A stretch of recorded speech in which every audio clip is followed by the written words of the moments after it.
tout le monde, bienvenue sur la chaîne d'Arkail. Aujourd'hui encore une petite vidéo autour de Dragonfire, un petit peu particulière cette fois-ci. Je vais revenir sur le jeu et sur les règles simplement. Faire une toute petite vidéo rapide, on va essayer de la faire le plus court possible pour reprendre vraiment vite fait les règles. Voilà, le tour du jeu, comment ça se passe, les mécaniques des cartes, et afin que vous puissiez suivre le reste de la campagne de manière plus paisible, on va dire, et avec un peu plus de connaissances. Voilà, donc on va essayer de pas trop s'apesantir, mais on va essayer de se plonger rapidement dans les règles. Voilà. Alors, Dragonfire, c'est un jeu donc déjà principalement de deck building, hein, un jeu de cartes, vous l'avez compris jusque-là. Donc, qui dit deck building dit achat de cartes. Ici, on a la pioche du marché. La pioche du marché est composée de 60 cartes maximum, alors 40 de base, et après, chaque classe de personnage peut rajouter des cartes jusqu'à 6 cartes chacune. Donc 6 cartes de guerrier, 6 cartes de roublard, 6 cartes de prêtre, de cléric, ou 6 cartes de magicien. Mais de toute façon, jusqu'à un maximum de 20 cartes rajoutées. Donc de toute façon, il n'y aurait pas pour tout le monde. 4 x 6, ça fait 24. Donc il va falloir faire des choix. Sachant que voilà, trop transformer le marché, ça veut dire aussi peut-être déséquilibrer un peu les choses, donc il faut faire sans doute un peu attention. Donc ce marché-là, il a été transformé, il y a 60 cartes dedans, j'ai rajouté pas mal de cartes de druide, parce que là j'ai un druide ici, donc il a des cartes spécifiques pour druide, et puis quelques cartes intéressantes qui ont été rajoutées pour les magiciens, et pour les deux autres classes aussi. Mais on va dire qu'il y a une majorité de cartes vertes quand même. Une petite majorité de cartes vertes. Voilà. Donc, au début de la partie, on place 6 cartes qui sont donc à disposition d'achat. Voilà. Les voilà de 6 cartes. Et on va pouvoir se pencher un peu plus sur les personnages. Alors, je vais prendre, non pas les personnages qui sont prêts pour faire leur nouvelle aventure, mais une autre. Donc, le jeu vient avec un certain nombre de fiches de personnages. Moi j'en ai d'autres encore parce que j'ai des extensions, mais on va venir sur un personnage classique, on va dire. Donc voici un personnage, comment c'est fichu. Donc chaque joueur joue donc un héros. Alors évidemment, comme on joue en solo, on peut jouer aussi plusieurs héros. Alors on peut jouer de 2 jusqu'à, enfin de 2 héros jusqu'à 6 héros hein, dans le jeu. On peut faire éventuellement une partie avec 6 joueurs, c'est possible. Le jeu est quand même designé plutôt pour 4. Donc chaque joueur prend a priori 2 persos. En solo, on peut aller éventuellement à 2 personnages. Voilà, je conseille quand même de jouer avec les 4. Alors comment ça se présente ici? On a une ligne de points de vie. Donc, et on a ici les caractéristiques de départ du personnage. Donc le premier chiffre là, c'est le nombre de cartes qu'il a en main au début de la partie. Donc il commence avec 4 cartes. Ça c'est le nombre de pièces d'or qu'il a pour commencer aussi la partie. Et ça c'est le nombre de points de vie de départ. Voilà. Juste après, on a Equipment Pack. Donc c'est la liste de cartes basiques qu'on va utiliser pour constituer le deck du héros. Voilà, donc on voit majoritairement celui-là, c'est normal, c'est un prêtre. Donc il a principalement des cartes dévotion, des cartes vertes comme ça. Il a 2 cartes martiales, donc des cartes dédiées plutôt aux guerriers, une carte de magie bleue et une carte de déception, donc rouge. Voilà. Donc au début de la partie, on constitue son deck, tout simplement, on mélange tout ça. Et éventuellement, parfois ici, il y a un pouvoir particulier pour certaines races. Les nains, voilà, ça c'est un nain, hein. Il n'a pas spécialement de race particulière, de pouvoir particulier. Peut-être que la spécificité se retrouve dans le pack d'équipement, enfin bon. Voilà, et sinon ici, on a différents emplacements, donc des slots. Un slot 1, 2, 3, etc. où on va se mettre dessus les différents pouvoirs qui vont être acquis par le personnage au fur et à mesure de la progression de ce dernier. Puisque c'est un jeu de campagne et qui se joue donc avec des points d'expérience qui sont acquis Et au bout d'un moment, on a un pool, enfin à force, on a un pool de points d'expérience qu'on peut utiliser pour acheter, je dirais plutôt même louer certains pouvoirs, puisqu'en fait, il me semble en tout cas que l'expérience peut être redispatchée un peu comme on veut à chaque aventure pour choisir d'autres pouvoirs. Voilà. Ce qui donne aussi du coup pas mal de possibilités de construction de pouvoirs. Alors les pouvoirs sont pas, en tout cas surtout au début, pas très très puissants, mais petit à petit ça quand même ça rapporte des choses intéressantes. Voilà, donc une fois qu'on a notre personnage avec ses points de vie, son deck, eh bien la partie peut commencer. Alors je vais juste revenir rapidement sur les cartes de base.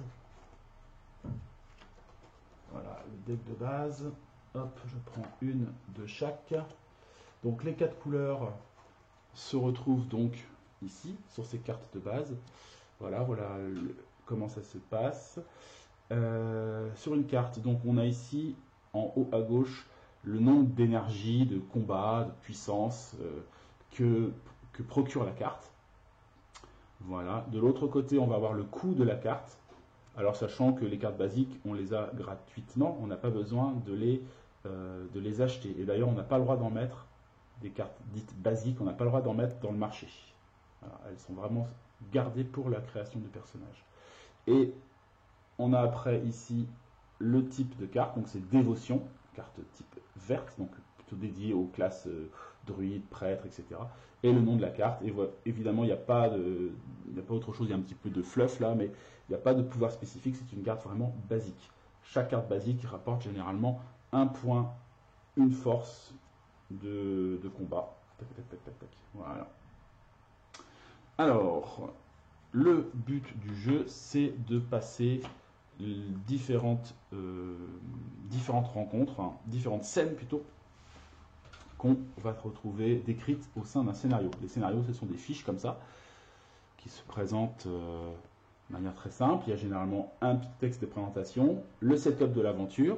Donc là, j'ai repris Dungeon Crawl, puisque la prochaine aventure que font faire mes héros, c'est Dungeon Crawl. On revient sur Dungeon Crawl, mais cette fois-ci, on le fait au niveau 2.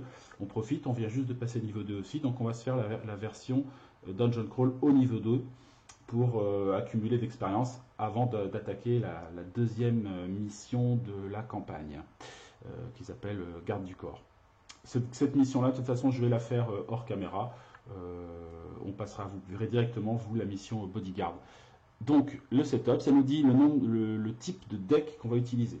Alors, les decks des rencontres, en fait. Puisque, au fur et à mesure des scènes, on va faire un certain nombre de rencontres, qui est défini selon un petit tableau qui est ici. Et donc, les rencontres sont piochées dans 2 decks différents. Il y a un deck 1 et un deck 2. Voilà, le deck 1, bon, ce sont des... pour savoir si c'est deck 1 ou 2, on a un icône ici. Ça, c'est l'icône donjon. Et donc, si on regarde sur ça, on voit que là, il y a deux icônes. Donc, ça veut dire que ça fait partie du deck 2. Le deck 2, les créatures sont plus puissantes et rapportent généralement moins d'argent, moins de trésors.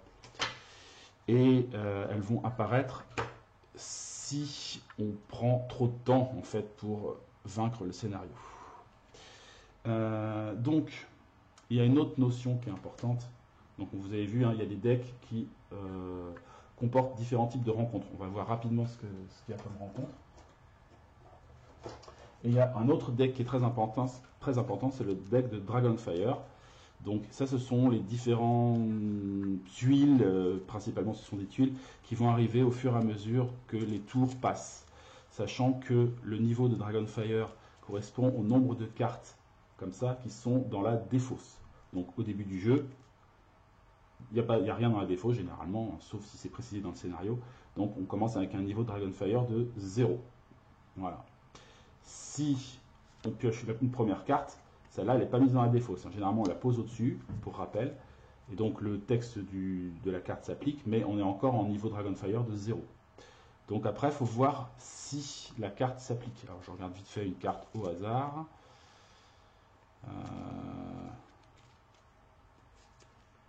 celle-là est pas mal. Donc là, j'ai pioché Goblin Uprising, donc la révolte des gobelins, on va dire ça comme ça. Donc il y a un petit fluff évidemment, et après ça explique ce qui se passe.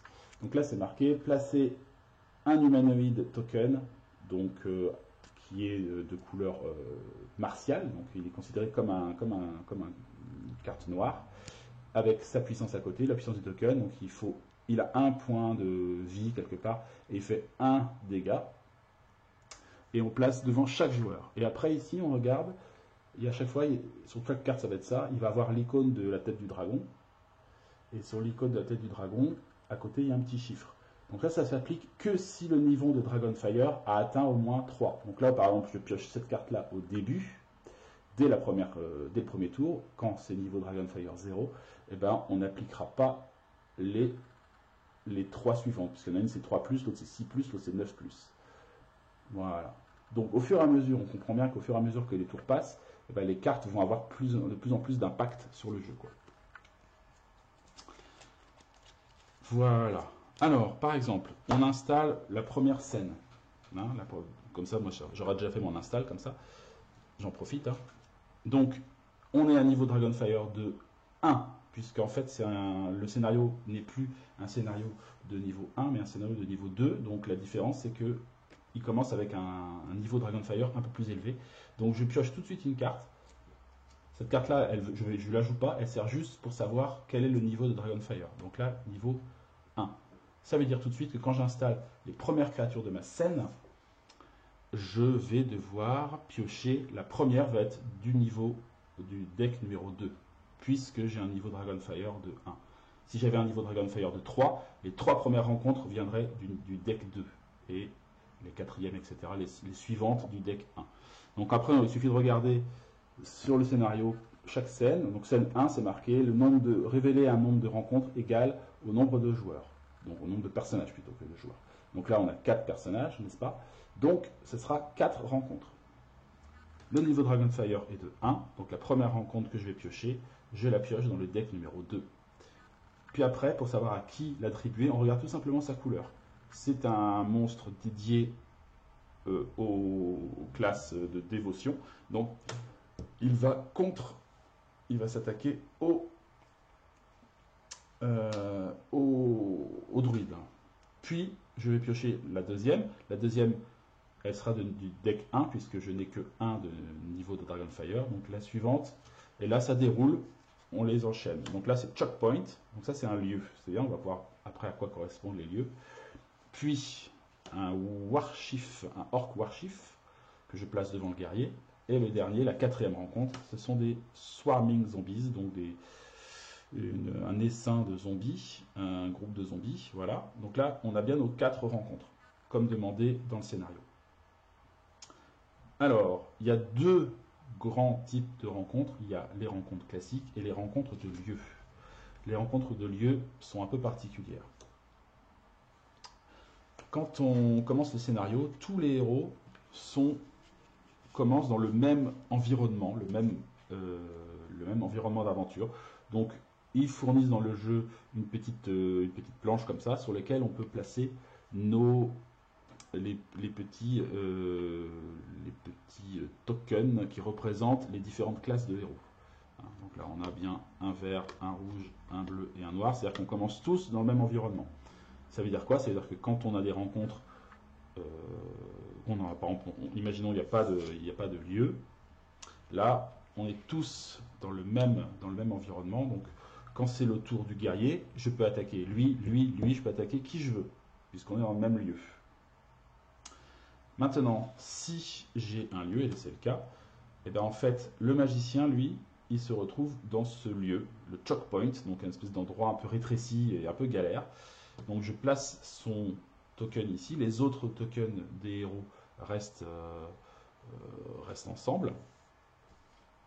Et la conséquence principale de ça, c'est que il est isolé, hein, et donc les autres héros ne peuvent pas attaquer le lieu là, ni les créatures qui sont avec le magicien s'il avait une autre rencontre par exemple. De la même manière, le magicien ne peut pas attaquer le golem, ni les zombies, ni l'orc. Pas possible. Directement. La seule chose qu'il peut faire, c'est utiliser une carte d'assistance. Une carte d'assistance, c'est-à-dire c'est une carte qu'on peut jouer quand c'est pas notre tour. Voilà, certaines cartes ont cette fonction d'assistance. Par exemple, je prends une carte au hasard du marché, le javelot. Alors voilà, donc c'est plus une carte basique, hein, qui a marqué qu'elle n'est pas basique. Elle coûte 2 à l'achat. Elle donne directement une mana noire de dégâts. Il y a une petite épée, donc ça c'est un peu particulier. Et surtout, on voit en dessous que son pouvoir, c'est qu'elle permet d'assister. Et en assistance, elle est plus puissante qu'en attaque classique, puisqu'elle rapporte 2 mana, dont un point de martial, quoi. Et donc cette carte-là, je peux la jouer quand c'est pas mon tour. Donc imaginons le magicien a un javelot. Pendant le tour du guerrier, il peut dire « Ok, là cette fois-ci, j'attaque ton orc grâce à mon javelot parce que c'est une carte d'assistance. » Voilà. Donc, quand on est dans un lieu, on ne peut pas interagir sur les autres cartes, sauf pour assister. Voilà. De la même manière, si par exemple le roublard, il a un javelot, lui aussi, pendant le tour de quelqu'un d'autre, il peut attaquer le choke point ici, voilà, puisque c'est une carte d'assistance. Les assistances sont les seules cartes qui peuvent passer d'un lieu jusqu'à l'environnement classique du jeu, quoi.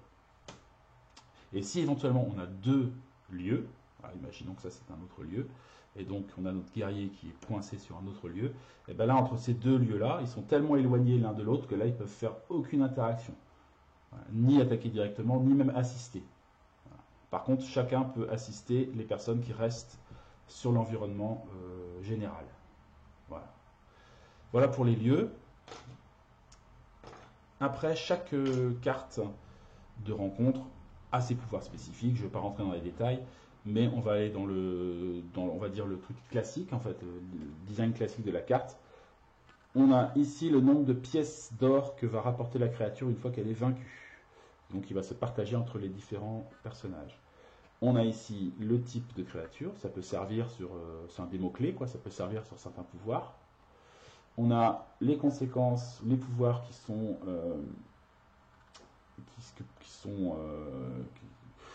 se déclenchent. Alors, des fois, ça peut être une fois qu'il est tué, etc. Là, par exemple, ça nous dit pendant qu'on doit reprendre des cartes, en fait, on n'a pas le droit de piocher de cartes. Quand il est en face de nous, lui, on ne peut pas piocher de nouvelles cartes. Donc, il faut le tuer assez vite, parce qu'il est un peu pénible. Et après, ben, voilà comment affronter les adversaires. On a ici une ligne de dégâts, on va appeler ça une ligne de dégâts, une ligne de points de vie, comme vous voulez. Et on doit la faire dans l'ordre pour pouvoir vaincre la créature. Donc ici, il faut d'abord jouer une carte qui génère un dégât vert, puis 4 dégâts incolores d'un coup, puis un dégât de type rouge, donc de voleur. Et une fois qu'on a descendu tout ça, c'est gagné. Ici, c'est les dégâts que fait la créature à chaque tour. Et voilà. Donc une fois qu'on a ça, je pense qu'on a déjà la plupart des règles qui sont nécessaires. Alors après un tour de jeu, bon, on va voir comment ça se passe très simplement. Une fois que la scène est mise en place, hop, une fois que la scène est mise en place, et ben la première chose qu'on fait, puisqu'on est en début de tour, c'est piocher une carte Dragonfire. Hop. On lit le texte, on voit si ça s'applique, ce que ça fait, etc. Hop. Ça, je verrai ça plus tard. Et puis après, ben, c'est au premier joueur de commencer. Alors, sachant que généralement, on définit à l'avance, évidemment, qui sera le premier joueur. Donc là, généralement, moi, c'est toujours mon guerrier qui est devant. Donc, je vais mettre le petit jeton, je le retrouve, premier joueur. Voilà. Bon, voilà, c'est juste pour se rappeler, hein. Et donc, c'est parti. Alors, comment ça fonctionne? La première chose qu'on a, c'est une phase d'action. C'est une phase de jeu où on doit jouer des cartes. Et donc, tout simplement, on va jouer les différentes cartes qu'on a dans notre main pour faire un maximum de dégâts, pour réduire les adversaires le plus vite possible avant qu'ils ne nous descendent trop en points de vie. Tout simplement. Donc, je peux jouer autant de cartes que je veux. Je peux jouer toutes mes cartes si je veux, pas de souci. Une fois qu'on a fait cette phase de dégâts, d'attaque, alors on peut aussi on applique les pouvoirs de chaque carte aussi. Et après, c'est les personnes, les monstres, les rencontres qui sont en face de nous, qui répliquent et qui donc nous font les dégâts voilà, qui peuvent éventuellement être réduits avec des objets magiques ou certains pouvoirs qui permettent de réduire les dégâts de l'adversaire. Mais en tout cas, on commence d'abord par une phase d'action où on joue nos cartes, on applique les pouvoirs des cartes, on répartit après les dégâts comme on veut. Les créatures en face de nous répliquent. Et après, on passe à une phase de pioche. Donc on récupère des cartes de la pioche. Et une fois qu'on a fait ça, on a une phase d'achat. Donc on peut aller acheter des cartes, une ou plusieurs cartes, dans le marché en fonction de l'or qu'on a avec notre personnage. Avec la petite particularité de ce jeu, c'est que les cartes achetées, généralement souvent dans les deck building, elles vont d'abord dans la défausse. Là, on les chope directement dans la main, donc elles vont pouvoir être utilisées dès la prochaine fois. Ou si c'est des cartes d'assistance, dès le début du tour du collègue suivant. Voilà, voilà un tour, tout simplement. Une fois qu'on a fait notre phase d'action, la réplique des monstres, la repioche et l'achat, hop, on passe au suivant, et au suivant, et au suivant. On voit du coup, au moment où la scène est terminée, pour terminer une scène, il faut généralement détruire toutes les rencontres qui sont en face de nous. Si ça se passe à un moment ou à un autre, le tour du jeu est mis en stand-by, on fait une sorte de pause, on fait le changement de scène. Donc généralement d'abord on a le droit à un petit repos, voilà, on récupère un point de vie, on peut acheter une carte, enfin il y a une petite pause. Et on place la scène, la deuxième scène ou la troisième scène en place, et après on reprend exactement où on en était de la partie. Voilà. Sachant que l'avantage aussi quand on finit une scène, c'est que s'il y a une carte qui est en jeu en Dragonfire, elle ne va pas aller en défausse, elle va être enterrée, elle va passer sous le paquet. Donc ça permet de calmer un petit peu l'évolution du Dragonfire dans le jeu. Voilà, puis une fois qu'on a atteint les objectifs, alors ils sont définis, hein, completing the adventure, c'est écrit dans le scénario, qu'est-ce qu'il faut faire, voilà, c'est marqué. Après la troisième scène, la partie a complété l'aventure, donc on doit finir les 3 scènes, donc c'est-à-dire détruire les monstres de la scène 1, de la 2 et de la 3, et là c'est fini, on a gagné. On a le nombre de récompenses ici, généralement ce sont des points d'expérience, et après, une fois qu'on a terminé le scénario, on voit avec les points d'expérience qu'on a pour s'acheter des pouvoirs. Des pouvoirs s'achètent, voilà, ils sont plus ou moins costauds. Voilà, par exemple, je vais en prendre un au hasard. Celui-là, il coûte 5 points d'expérience, c'est écrit dessous. Voilà. Et donc, il nous dit un peu comment l'utiliser. Là, une fois par jeu, durant votre tour, recycler toutes les cartes du marché. Voilà. Si les cartes ne nous plaisent pas et qu'on cherche absolument un type de carte qui vient pas là et que c'est important pour nous, on déclenche le pouvoir, c'est une fois seulement dans la partie, et basta. Et ça m'a coûté 5 XP de l'avoir en jeu. Sachant qu'il y a une autre spécificité, c'est que les slots ici se libèrent pas gratuitement, il faut payer en points d'expérience aussi pour les ouvrir. Donc ça calme, ça ralentit un peu la progression. Bon là je vous parle vraiment, vous avez vu, je ne parle pas de mes règles modifiées, je parle du jeu comme il est, a priori, je ne rentre pas trop dans les détails. J'ai apporté moi de mon côté des petites modifications que je suis en train de tester donc, dans la campagne que je fais en ce moment. Voilà, donc c'était un petit focus que je voulais faire rapidement sur les règles. C'est chose faite. Si vous avez des questions, n'hésitez pas à en mettre en commentaire. Je serai ravi évidemment de répondre et de vous aider si vous avez des questions de règles, sachant que le jeu est quand même relativement simple. Après, ce qui va être compliqué, c'est survivre et trouver les bonnes stratégies pour utiliser les cartes au mieux, sachant que c'est quand même un jeu bien basé sur la chance, hein, puisque c'est beaucoup de tirages de cartes, que ce soit des tirages au niveau du marché, au niveau du type de créature, il y a des créatures qui sont plus ou moins dures, et puis après de notre propre deck aussi. Voilà. Eh bien écoutez, j'arrête là, c'est pas la peine d'aller plus loin. J'ai fait, je pense, le tour de ce qu'il y a à savoir. Après, il y a des petits points de détail dans les règles, mais bon, c'est pour ça que je dis, n'hésitez pas si vous avez des questions à me poser. Et ben, je répondrai sans aucun souci. Voilà, voilà. Bon, bah écoutez, je vous souhaite une bonne continuation, une bonne fin de semaine, un bon week-end s'il s'approche, et puis à une prochaine fois. Donc la prochaine fois, ce sera pour l'aventure Bodyguard. On verra comment s'en sortent nos aventuriers. J'espère qu'ils seront un peu plus puissants puisqu'ils auront battu le scénario que je vais faire maintenant, qui est donc Dungeon Crawl, mais en niveau 2. Voilà, voilà. Allez, à très bientôt. Salut tout le monde.